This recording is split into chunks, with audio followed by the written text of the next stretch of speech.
Welcome to Inside the 12. I am Pete Souza. This is the toughest neighborhood in college basketball. 4 teams in the top 10. We're talking to Commissioner Yormark once again this week. We're also going to preview 2 top 25 showdowns and talk about College Game Day returning to Tucson. But let's start by introducing my main man, King McClure. I promise you folks, see, the show already got better. King McClure is with us. How's it going, man? It's going great, man. Yeah. I'm just blessed to be alive today. Blessed to be alive, myself included, and we're blessed to be talking about the best conference in college basketball. We've got to start with Saturday's matchup, 6:30 Eastern time on ESPN. College Game Day, once again in the house at McHale Center, 10 a.m. That starts to noon Eastern. Your thoughts on the Big 12, once again, being the center of the college basketball universe? Well, it's no doubt that when you look at the top of the conference, the Big 12 is the best of the best. It's as good as it's going to be, right? But this matchup between Christian Anderson and Jaden Bradley is going to be primetime television. Don't go nowhere, because that right there is what I will be locked into. Yeah, with all the great freshmen, too, we're talking about a couple guys who return, right? Yes. And who are really playing so well. Let's take a look when we talk about Arizona. Their loss to Kansas, right? If we look at this closely, I want to ask you this as a former player. Is there such a thing as a good loss? They come into the game 23-0. Kansas has not lost now in a month. I mean, that's a tough place to play. You can't really carry that loss with you with too much weight, can you? Yeah, I'd classify it as a great loss, honestly, Pete, because no team is going to go undefeated in a season. And when you talk to Tommy Lloyd, that's what he said. He said, perfection is not the goal. The goal is to win a championship at the end of the season. We don't care if we go undefeated or not. So he knew that a loss was going to come. Now, when that came, he was unaware of and didn't know when. But in Allen, I think people are underestimating how hard it is to play in there, Pete. I will never get my first time playing in there. I asked to be subbed out because it was so loud in that building. I wanted no parts of that arena, right? That building is haunted. It's all the Fog Allen, when they rock, chalk, Jayhawk. That building is electric. So that's not a bad loss. And Kansas is one of the hottest teams in the country, if not the hottest team in the Big 12 right now. So, yeah, I classify that as a great loss because you knew it had to come eventually. Well, we're in a new studio here at the PGA, so I don't expect you to sub out anytime soon. This place is beautiful. Let's talk a little bit about 16th-ranked Texas Tech. Are they going to be able to put those recent losses behind them? 2-2 in their last 4 games.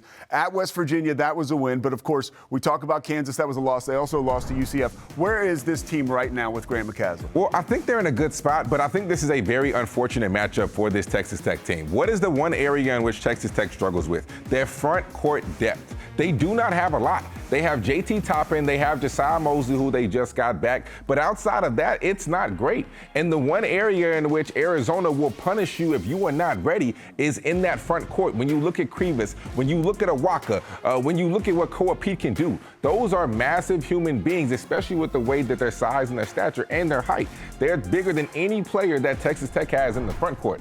So I am concerned about this matchup for Texas Tech, especially down low. I think the guards of Tech can hang with the guards of Arizona, but that front court depth, JT Toppin is going to have to, pray, because there's 3 guys that are going to be coming at you all day and all night. And if you're not ready, then they will take you by storm and completely obliterate you down low. We always talk about Texas Tech with their defense, but their offense has been impressive. We talk about JT Toppin and Christian Anderson. Toppin averaging almost 24 points a game. Anderson at almost 20 points a game. They're 2 players in the top 6 in the Big 12. How important are those guys for this effort? Anderson's shooting 44% from 3. They have to make shots. I mean, I think that's the one area in which is going to keep them in the game. I mean, we talk about the front court. They're going to be able to throw bodies at JT Toppin. He's going to see multiple defenders at all levels. So I do think that if they can make shots, if you can get Atwell going, you can get Christian Anderson to knock a few down. You can even get LaJuan to knock a few down from the 4th spot.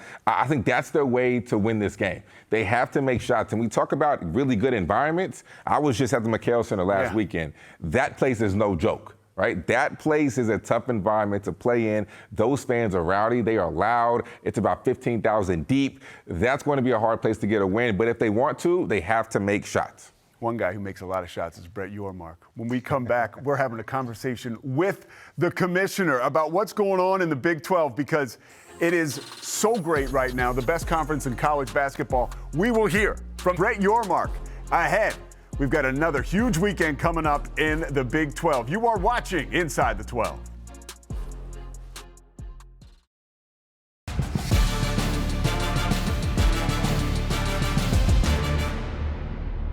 Welcome back to Inside the 12. Pete Souza with the playmaker, King McClure. Now it is our honor to welcome in a man.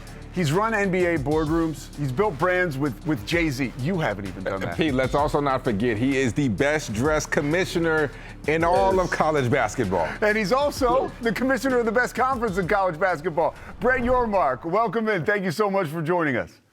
That was a heck of an intro, guys. Well, thank you. Thrilled to be with you, and I love the new studio set, by the way.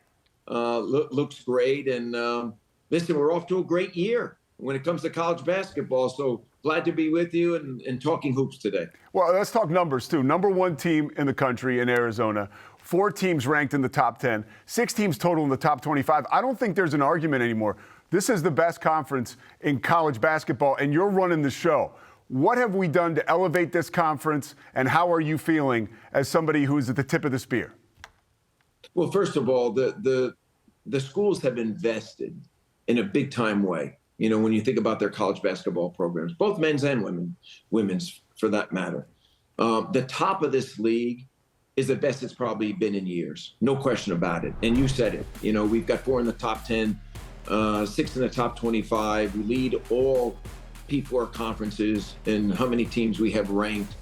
And we got some schools on the cusp too, which could add to that in the coming weeks. So I'm really, really happy about where we are right now.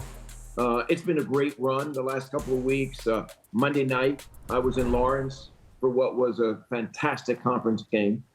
Probably the best crowd I've ever been a part of. And that's indicative of what you find on all of our campuses all season long. I mean, every game feels like March Madness. Commish, you talk about how every game feels like you're playing in a March Madness game, but we have another one of those this weekend in Texas Tech in Arizona, right? And game day is coming to Tucson. And if my calculations serve me correctly, this is the 3rd time out of 4 weeks that college game day has been to a Big 12 school. What does it mean to have that level of exposure for this conference? It's great for us. I mean, listen, we're the best conference in basketball. And, you know, as I've said before, the second best league behind the NBA, which is critically important to us. And when game day comes out, and you're right, it's their 3rd time in 4 weeks, it credentializes our program. It continues to elevate and amplify what we do and how we do it. And effectively, it's an infomercial for our conference. So we love it. The Big 12 tournament this year, the Big 12 is partnering with ASB Glass Flooring. A first-of-its-kind LED basketball court is coming to Kansas City. What can fans expect from what we're seeing right now, especially the ones that are in attendance? Well, first of all, yesterday we announced it, to the world, and we're really excited about it.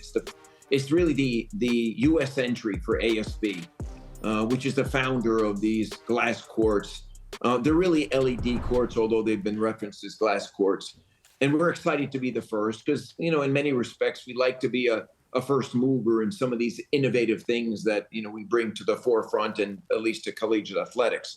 I think there's lots of things that fans can look forward to. It does provide a better in-arena experience, the creative flexibility we have when we think about integrating brands and data.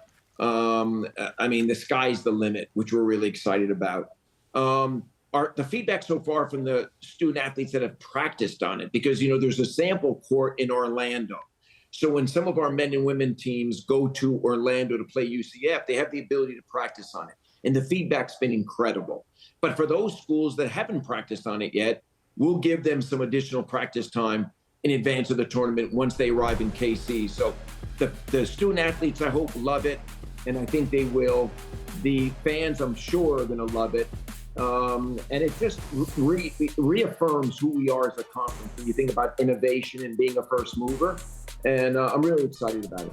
Last one for you. You mentioned the overwhelming TV viewership and the spikes there. We've seen a spike in scouts. Some of these games, we almost have 30 scouts in attendance from almost every team in the NBA sometimes.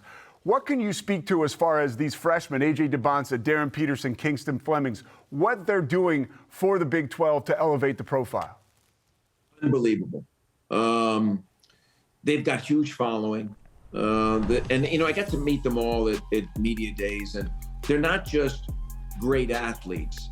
But they're great individuals. They love the game. They play it with passion, which is so important to me.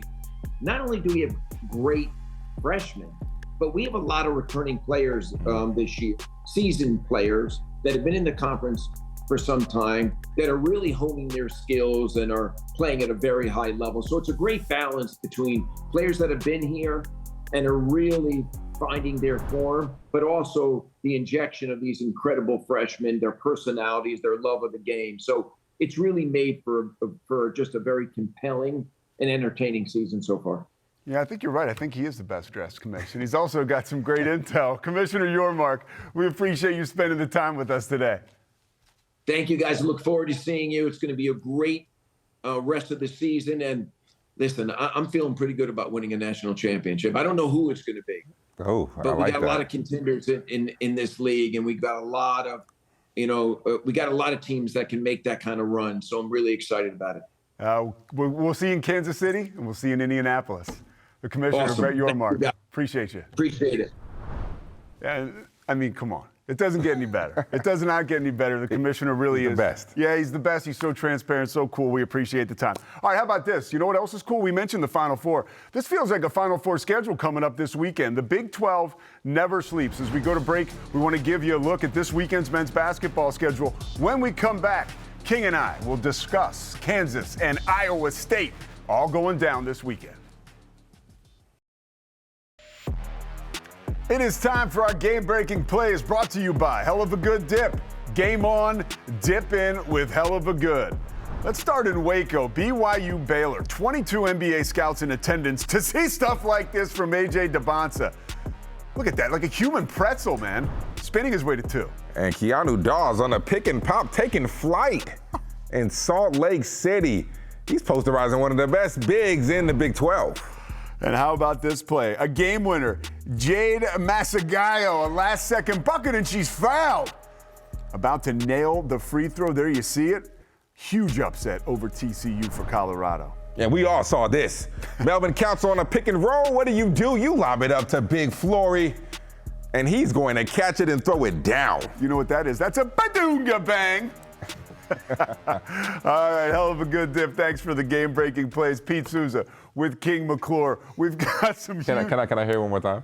Badunga! You can't beat it. I got Kansas and Oklahoma State next week on NBC. There'll be some Badunga calls, I promise. Number 9, Kansas, though, takes on number 5, Iowa State first. That game is Saturday, 1 p.m. Eastern time on ABC. Kansas has been playing so well, King. They have not lost in a month. I think you really got to tip the cap as we start this segment off to Bill Self, who may be doing his best coaching job in his career. They knocked off number 1 Arizona, and then a comeback in Lawrence in that game without Darren Peterson. He's had to coach 2 different teams. He definitely has, and you're right. I mean, there's a reason why he's a Hall of Famer.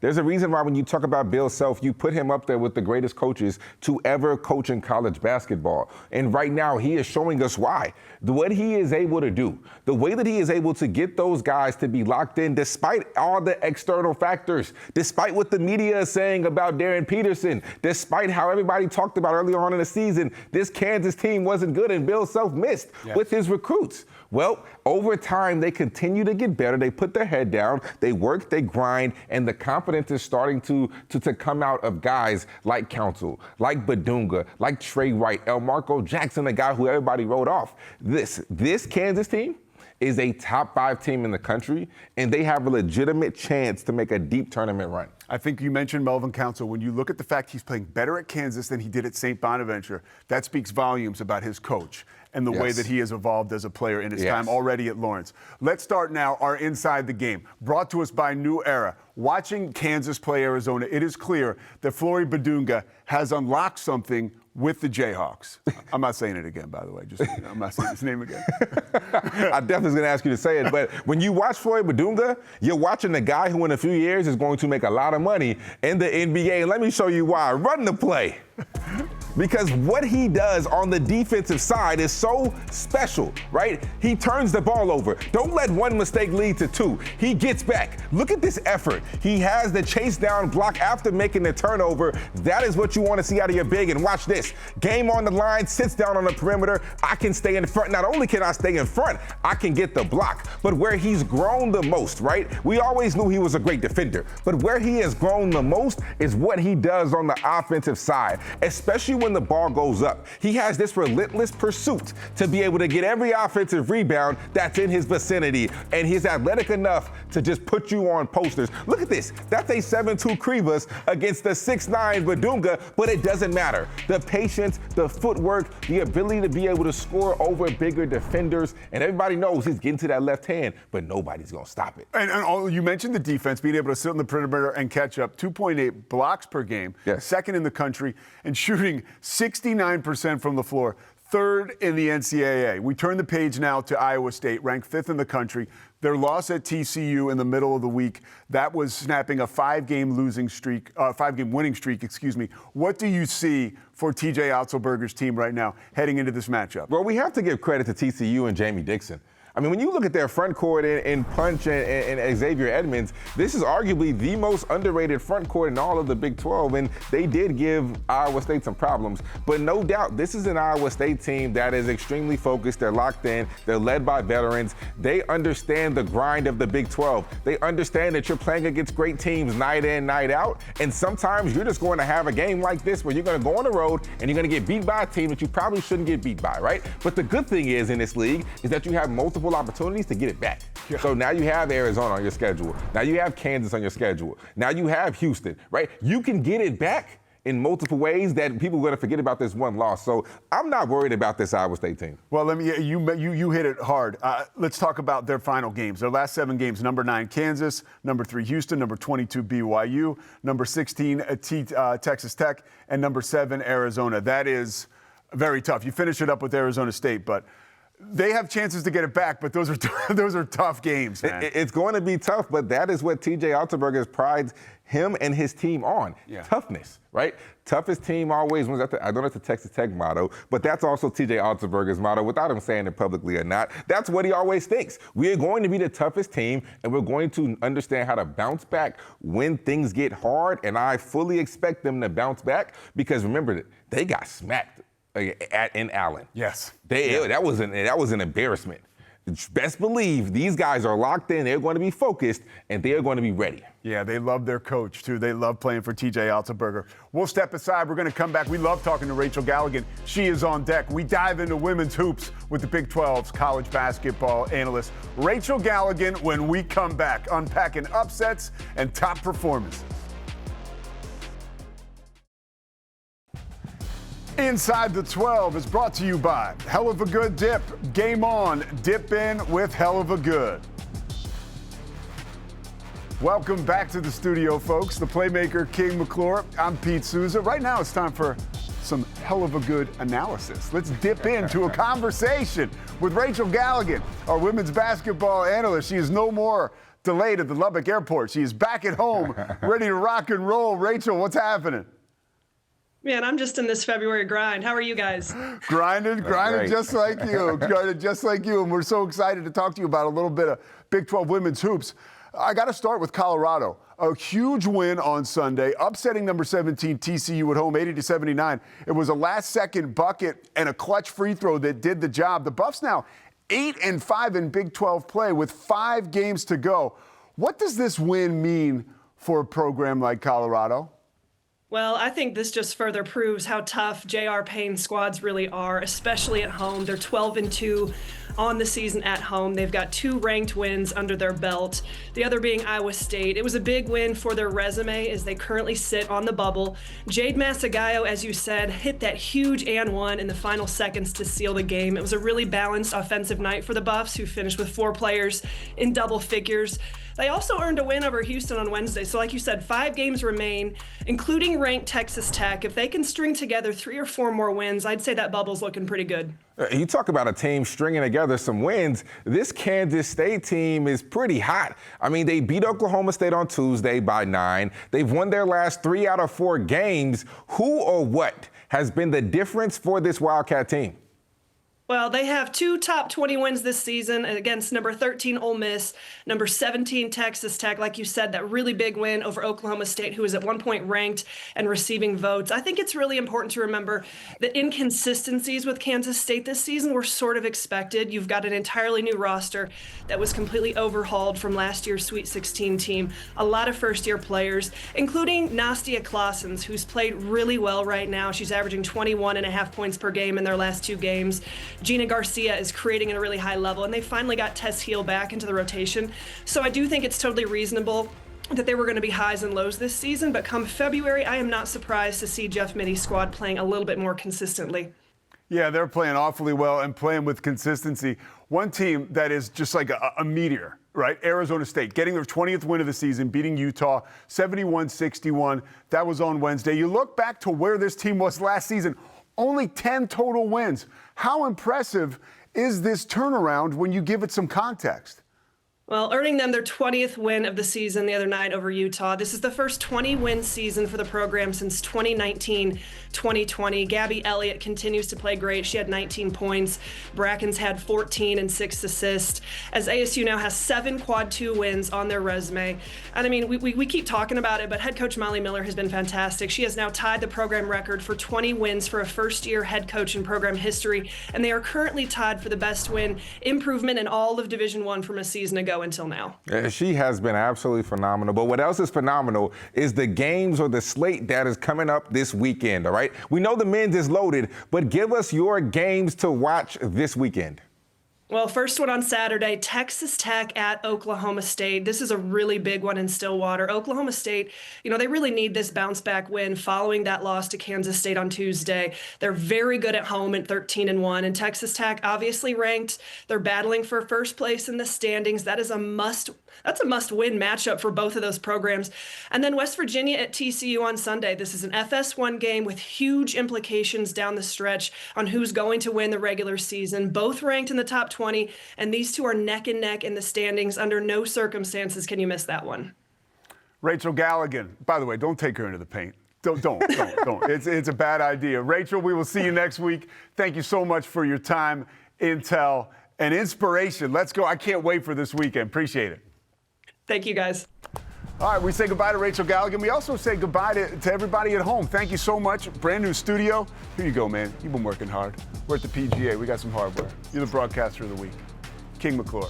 Your name's not on it. I'm trying to read. Don't look too hard. The light's so bright, I'm not able to breathe. More King McClure. We'll have to get him some sunglasses for next week. I am Pete Souza. We will see you as Inside the 12 rolls on next week.